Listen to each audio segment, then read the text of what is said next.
تحفظني بآيات من القرآن.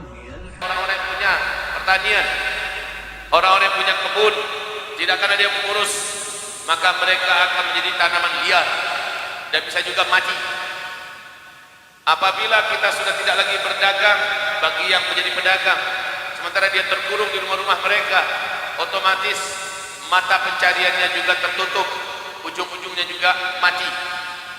Bila ini terjadi, saya katakan jangan cemas.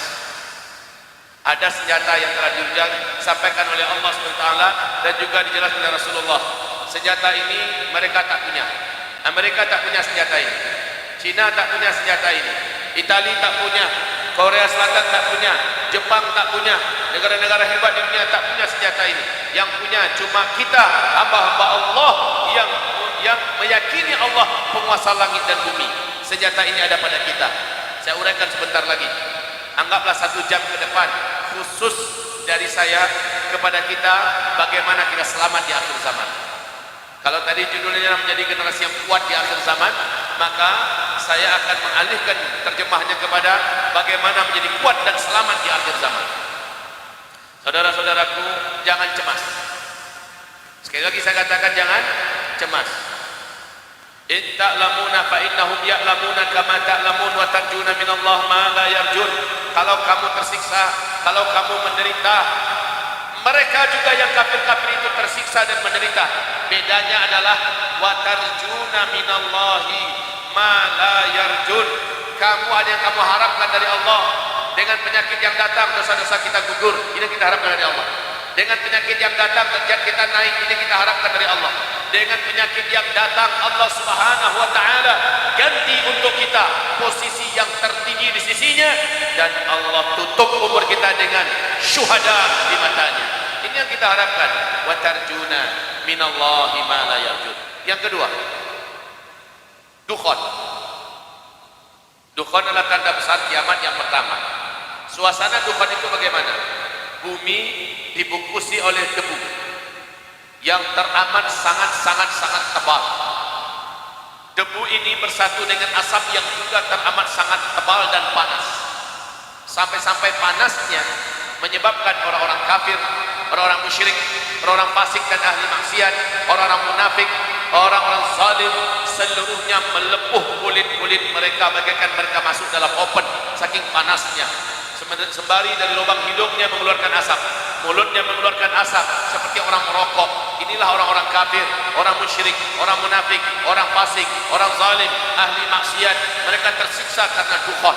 Tapi kata Rasulullah, orang yang beriman, orang yang soleh, orang yang bertakwa, orang yang amal solehnya banyak, sebelum dukhan terjadi, ketika dukhan datang, dia tidak tersiksa seperti orang kafir.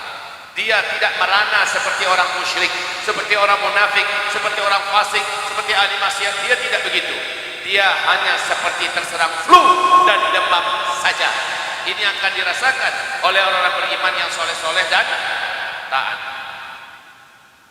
Ibarat Allah yang kami muliakan, maka dapat gak kita gambarkan seperti kata Rasulullah, waktu dukhan itu terjadi, telapak tangan kamu letakkan di atas wajah, lam yakad yaraha, kamu tak mampu melihat apa-apa, padahal itu siang hari bolong. Bayangkan betapa tebalnya partikel-partikel bumi yang mengudara di atmosfer bumi kita, yang meliputi dan membungkus udara kita bersatu dengan asap. Sedekat ini saja telapak tangan kita tak mampu melihat apa-apa. La haula wala quwata illa billah. Saking gelap dan pekatnya. Pertanyaan saya, adakah oksigen yang segar yang dapat kita hirup saat ini? Ada tidak? Berapa lama dukhan itu akan kita jalani? Menurut hadis-hadis sahih, lamanya dukhan itu adalah 40 hari, 40 malam. Oksigen sulit sekali kita mendapatkannya. Sementara kita tergantung habis kepada oksigen. Betul? Yang kedua, selama 40 hari 40 malam, apakah ada makanan yang bisa kita nikmati? Jawab. Apakah ada makanan yang bisa kita nikmati? Di mana ada makanan? Kalau kita tidak punya stok makanan yang kita sengaja, maka takkan ada makanan. Dan makanan yang bisa kita makan langsung tanpa proses dimasak, tanpa pakai dicuci, langsung bisa dimakan adalah sejenis kurma dan sebagainya. Hanya ini yang masuk diambil, langsung bisa dimakan. Kita nggak bisa melihat apa-apa, main meraba-raba, kita tidak bisa keluar rumah, gelap gulita, tidak ada yang bisa di senter. Kalau seandainya misi hidup senter nanti, umpama senter ini hanya mampu menembus 1 jengkal saja, saking padat dan tebalnya debu asap yang bersatu dengan partikel-partikel bumi yang mengudara di atmosfer kita ini. Di senter pun tak tembus kemana-mana. Semua kulkas mati, sebab memang seluruh listrik di muka bumi padam secara total, gelap gulita kaum muslimin, bagaikan dalam kuburan. Jadi pertanyaannya, pertama, tak ada oksigen. Kedua, tak ada makanan. Ketiga, tak ada minuman. Air yang sampai ke rumah kita melalui menggunakan air keran. Keran itu menggunakan teknologi. Saat itu teknologi menjadi berhenti. Teknologi menjadi terhenti. Air tak akan sampai ke rumah. Maka yang diharapkan adalah orang-orang yang punya sumur. Kalau ada sumurnya, itu pun syaratnya sumurnya itu pun tidak terbuka. Karena kalau sumurnya terbuka, otomatis sumur tadi akan dipenuhi oleh dukhan, oleh debu yang masuk ke dalam air, dan akhirnya air itu tak bisa diminum. Jadi sumurnya memang harus ditutup. Sediakan ruangan untuk bisa kita buka dan masukkan ember. Saudara-saudaraku, hamba-hamba Allah yang dimuliakan, saya berbaik sangka nih ketika saya menyampaikan ini. Saya berbaik sangka bahwa semuanya sudah sampai ke tingkat lanjutan membahas akhir zaman. Betul demikian? Jadi nggak usah saya ulang dari awal lah. Saya langsung kepada to the point, apa yang harus kita siapkan waktu dekat. Saudara-saudaraku, hamba-hamba Allah yang kami muliakan,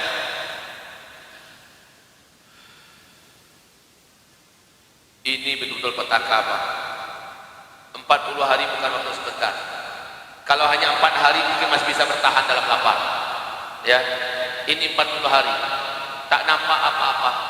Tak bisa dibedakan kapan siang dan kapan malam. Adakah solusinya? Ada. Apa solusinya? Ketika kita tidak bisa keluar rumah, ketika makanan tak sampai kepada kita, ya, yang lebih parah lagi air pun tak ada. Ingat wahai saudara-saudaraku, pernahkah Allah Subhanahu wa taala menyebutkan di dalam Al-Qur'an ada seorang hambanya yang Allah abadikan ceritanya dalam Al-Qur'an, hamba tersebut tidak mendapatkan udara atau oksigen selama 40 hari 40 malam. Hamba tersebut tidak ada makanan yang bisa dimakannya selama 40 hari 40 malam. Hamba tersebut tidak ada air minum yang bisa diminumnya selama 40 hari 40 malam. Siapakah kira-kira hamba tersebut? Mohon dijawab. Siapa? Nabi Yunus. Di mana beliau mengalami kejadian itu? Di dalam perut ikan. Kenapa dia masuk dalam kegelapan? Apa yang menyebabkan beliau masuk dalam kegelapan perut ikan? Dan nanti dalam kegelapan dukhan, nanti dalam kegelapan hidup di mana dilanda oleh virus corona umpamanya. Kenapa Nabi Yunus, seorang nabi, dapatkan sebegitu berat ujian? Tak ada oksigen, tak ada makanan, tak ada minuman, mampu bertahan 40 hari 40 malam. Tolong dijawab, apa masalah Nabi Yunus sehingga beliau mendapatkan itu? Apa?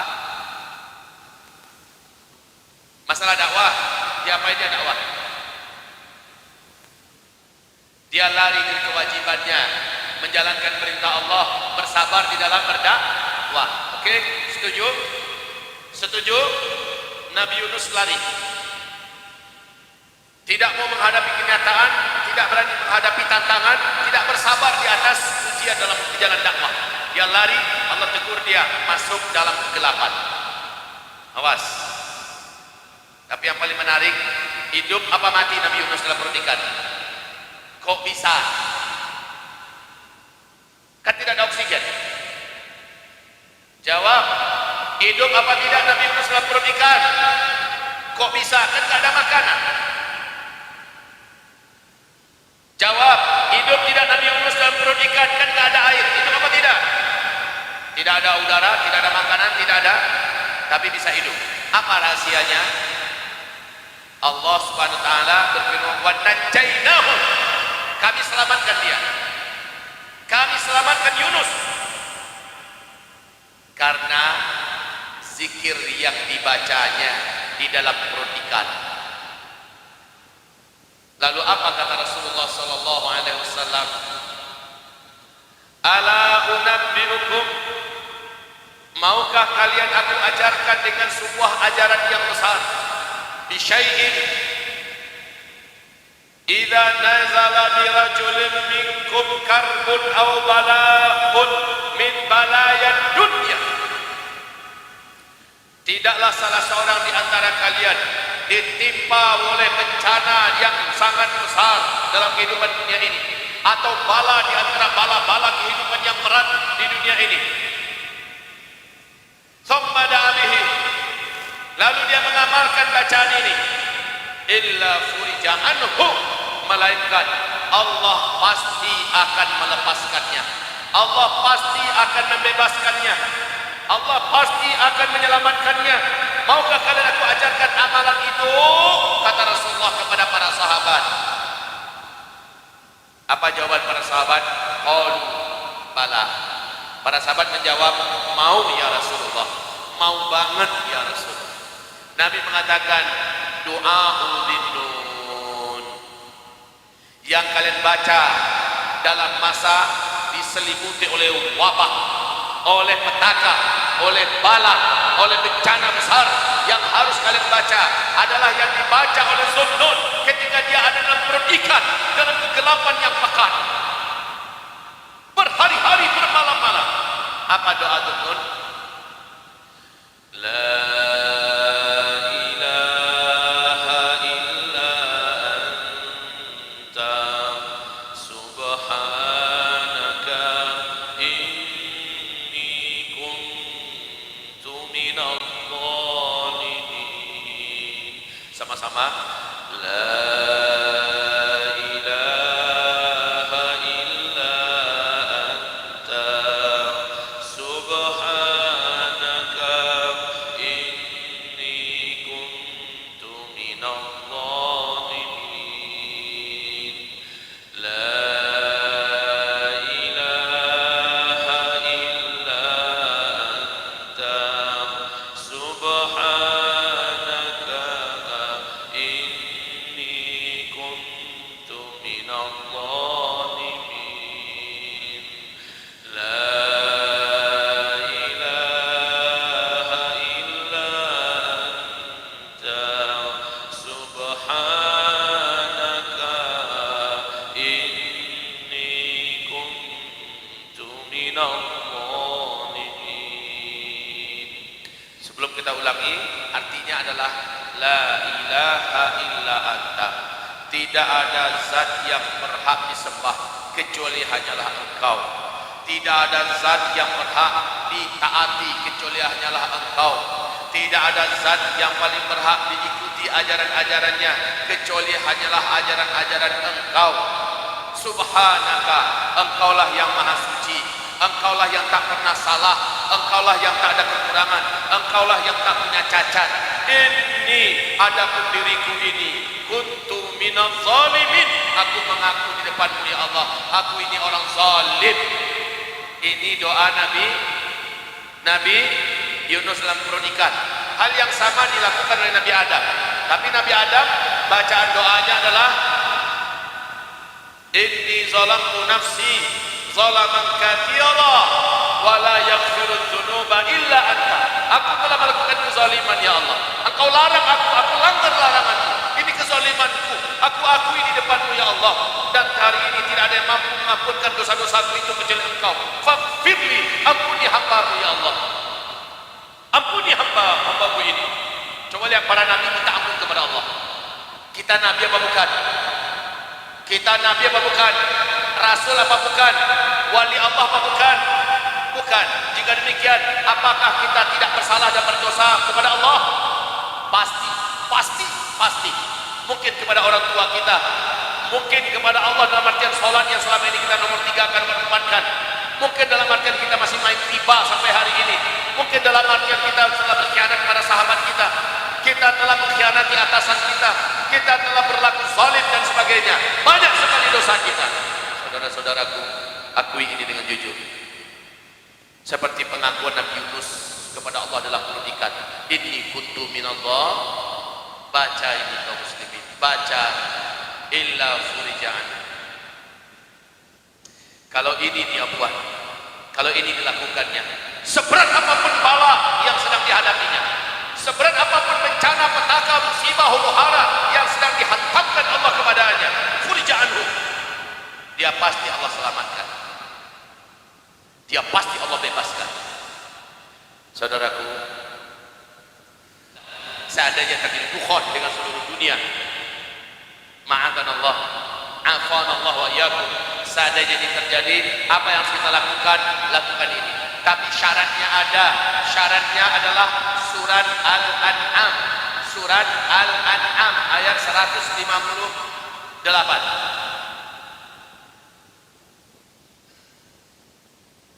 Allah berfirman tentang Nabi Yunus, kenapa zikir dan doa yang dibacanya dalam perut ikan dan begitu dahsyat?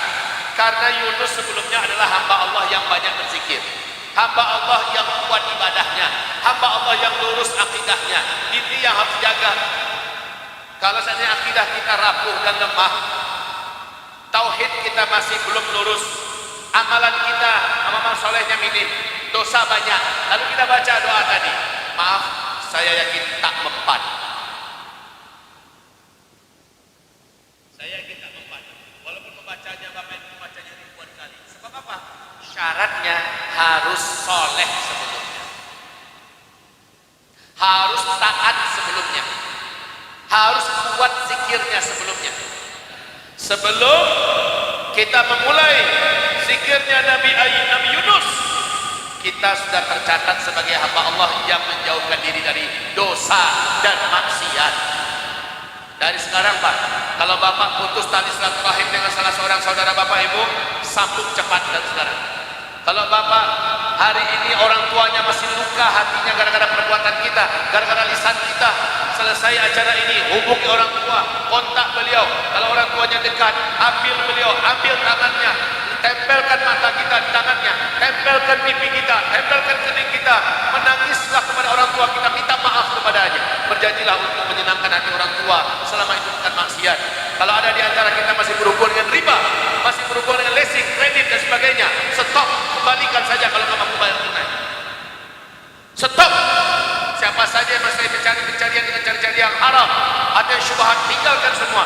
Dan sholatnya buru ke masjid, 5 waktu ke masjid. Bagi wanita mau ke masjid silahkan, mau di rumah lebih bagus, tapi on time. Orang azan di masjid, ibu-ibu sudah datang sajadah. Orang kamar, bapak sudah tepat di belakang dan menyaksikan imam angkat tangan. Allahu Akbar. Lakukan ini 40 hari 40 malam. Tidak ketinggalan sholat subuhnya berjamaah bersama imam di masjid. Tidak ketinggalan takbiratul ihram 40 hari 40 malam. Lakukan ini. Berjanjilah demikian. Rasulullah bersabda, maukah kalian aku ajarkan sesuatu amalan yang bila kalian mengamalkannya sampai mati kalian tidak akan pernah menjadi orang munafik, dan di akhirat kalian tak akan merasakan neraka Allah hanya 1 detik. Ketika Rasul menawarkan ini, di hadis yang lain ini berkata, siapa saja di antara kalian yang melaksanakan sholat berjamaah di masjid 40 hari 40 malam, subuh, zuhur, asar, maghrib, isya, begitulah terus menerus 40 hari 40 malam lamanya, dia menjadi makmum di belakang imam di masjid, lam tafuthu takbiratul ihram, dia tidak pernah kelewat takbiratul ihram bersama imam.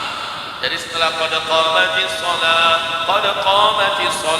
Allahu akbar, Allahu akbar, la ilaha illallah, saf, rapat dan lurus kata imam. Nah, kita udah tegak lurus tuh di belakang, mau saf pertama, kedua, ketiga dan seterusnya. Kita pastikan imam angkat tangan, kita lihat Allahu akbar kata imam, tak barulah kita mengikuti Allahu akbar. Langsungkan itu selama 40 hari 40 malam. Apa kata Rasulullah? Allah berikan kepadanya piala.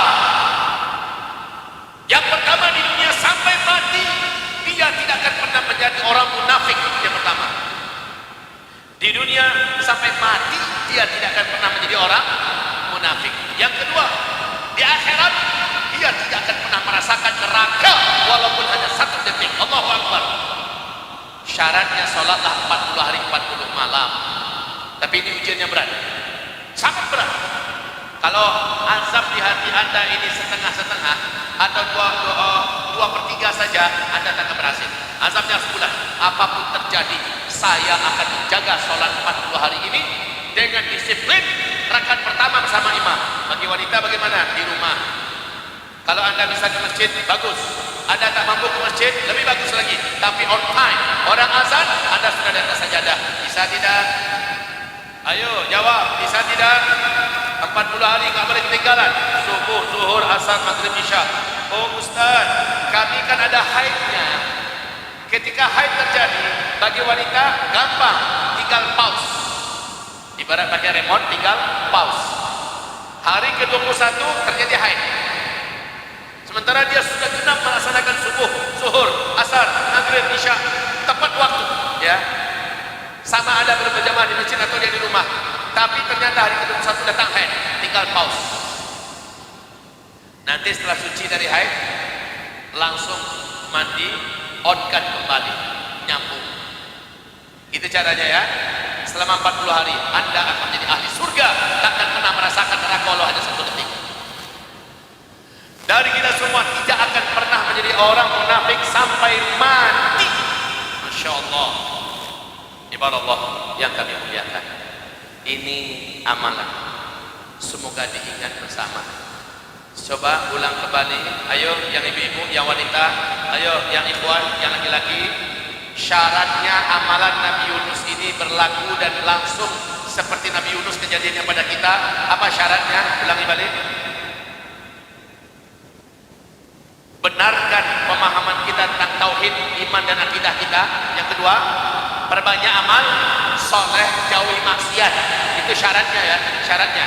Lalu ketika terjadi petaka, bencana, tuhan dan sebagainya, kalau itu terjadi tinggal kita amalkan. Saat itu ya, saat itu ibarat Allah yang kami muliakan,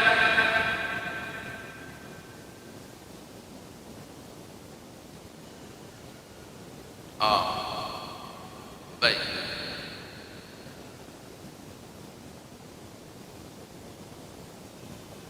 Ini ada saya lihat di luar tadi. Tahu tidak ini apa? Ini dirham. Ada satu lagi warnanya emas, dan itulah dinar. Ya. Dari sejak 2016 saya sudah rajin menyampaikan kepada umat Islam se-Indonesia dimanapun saya ceramah, agar mulailah menabung, dan sekarang dalam bentuk dinar dan dirham atau dalam bentuk emas, mau emas perhiasan atau emas batangan, ya, ada rezeki. Jangan menabung dalam bentuk angka-angka digital di rekening bank, tapi tabunglah dalam bentuk ini. Sekarang wahai Bapak Ibu, agenda-agenda dalam waktu dekat yang akan terjadi di muka bumi, dan semoga kita selamat seluruhnya ya. Simak ini baik-baik. Saya akan cepatkan saja agenda yang akan terjadi setelah ini. Setelah virus ini menyebar seluruh dunia, menyebabkan banyak kematian, yang terjadi berikutnya, yang kedua adalah kehancuran ekonomi global. Saat itu yang bisa menyelamatkan negara dan individu-individu adalah emas dan perak. Ini hadisnya dari Rasulullah SAW. Yang berikutnya yang akan terjadi setelah ini adalah kelangkaan pakan secara global, sehingga harga pakan menjadi sangat mahal dan sulit didapat. Dalam mahal, sangat sulit didapat. Yang keempat yang terjadi kelaparan yang merata di mana-mana. Hadis Sahih Bukhari Muslim, sampai-sampai tetangga karena lapar tega membunuh tetangganya sendiri hanya demi sepotong roti yang ada di tangan tetangga. Dia bunuh tetangganya. Ini keempat yang akan terjadi. Catat ini baik-baik, karena ini akan terjadi. Waktu sudah tak banyak lagi, makanya saya persingkat. Yang kelima yang akan terjadi dalam waktu dekat, insyaallah taala, yaitu membunuh demi makanan, ya, demi makanan. Yang keenam yang akan terjadi dalam waktu yang dekat ini, dengan izin Allah Subhanahu wa taala, meratanya peperangan di mana-mana. Perang. Lihat sekarang antara Amerika dengan Cina yang sudah semaput, Cina yang sudah mengalami kondisi yang sangat super labil dalam segi keekonomian, sementara mereka punya senjata, mereka punya militer. Ini akan menggunakan senjatanya, militernya, dan ini akan berkolaborasi dengan negeri kafir sebelahnya, India, dan juga akan berkolaborasi dengan Rusia. Kekuatan-kekuatan blok timur akan bersatu untuk menggulung kekuatan barat. Kaum muslimin tak lama lagi akan terjadi perang sampai perang dunia ketiga.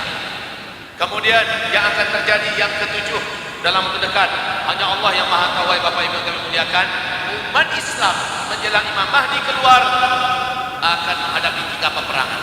Satu, perang di Syam, kata Nabi, dan ini sudah berlangsung sejak Maret 2011, ya, 2011, Maret 2011 di Syam, Palestina dan Suriah. Kalau di Palestina melawan Israel Yahudi, kalau di Suriah melawan Syiahnya Bashar Assad, yang didukung oleh Rusia, didukung oleh Hizbut Syaitan dari Lebanon. Kemudian perang kedua yang dihadapi oleh Islam sebelum Imam Mahdi keluar, perang melawan India. Satu qatilunal Hinda, kata Rasulullah, kamu nanti di akhir zaman akan perang melawan India. Sekarang India sudah menyulut api perang, dan dijamin oleh Rasulullah dalam hadisnya, Allah akan menangkan kita. Allahu Akbar. Peperangan yang ketiga nanti akan dihadapi, kata Rasulullah, perang melawan pasukan atau bangsa yang matanya sipit-sipit, hidungnya pesek-pesek, kulitnya putih-putih pucat. Siapa mereka? Inilah perang yang kita hadapi. Rasulullah mengatakan kita akan dimenangkan oleh Allah. Jadi ini perang-perang yang akan kita hadapi dalam waktu dekat. Berikutnya apa lagi? Berikutnya mata uang dunia akan kembali kepada dinar dan dirham. Kalau ada rezeki, tolong hubungi pihak ini. Di mana bisa kami beli? Bisa tidak kami transaksi? Sementara ini silakan, ada di bawah. Ini saya nggak dagang ini ya, tapi didatangkan ke sini dan ada tulisan, Ustaz, tolong promosikan Ustaz, syiarkan dinar dan dirham. Demi Allah, walaupun ini ada unsur bisnisnya, tapi karena ini sunnah, saya rela menyampaikan ini, ya. Walaupun ini ada keuntungannya, tapi saya rela karena ini menguntungkan kita semua. Dan inilah cara menyelamatkan.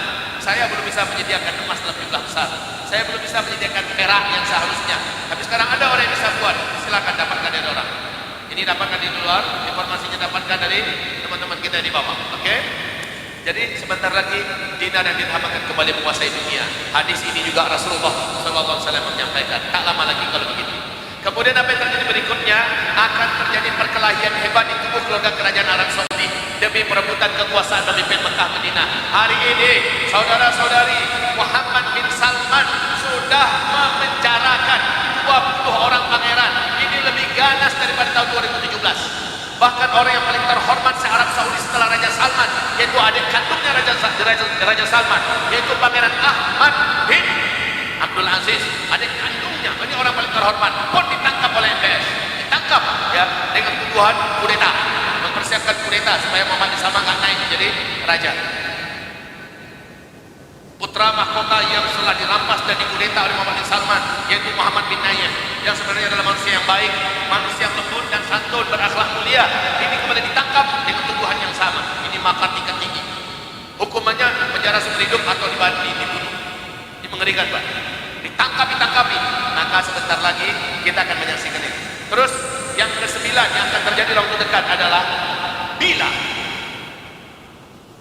kalau gempa-gempa terjadi di Arab Saudi, insya Allah Ta'ala pada tahun-tahun inilah Imam Mahdi akan keluar dan memimpin kita bersama. Allahu Akbar. Syarat Imam Mahdi muncul dan dibayar di depan Ka'bah. Syaratnya adalah saat bumi ini sedang ada di puncak-puncak segala keburukan, bencana-bencana alam, kelaparan di mana-mana, perang dan darah di mana-mana, kemudian kehancuran ekonomi global, kemudian berbagai macam yang buruk terjadi. Imam Mahdi dibayar di depan Ka'bah. Syaratnya Imam Mahdi dibayar apa? Ada raja yang berkuasa di Mekah Madinah meninggal dunia, lalu pangeran-pangeran di belakangnya berkelahi, dan ini menjadikan orang-orang yang ada di dalamnya tidak merasa aman. Orang melaksanakan ibadah haji dan umrah terhalang. Ini sudah dimulai dulu, dimukadimahi dulu oleh virus corona.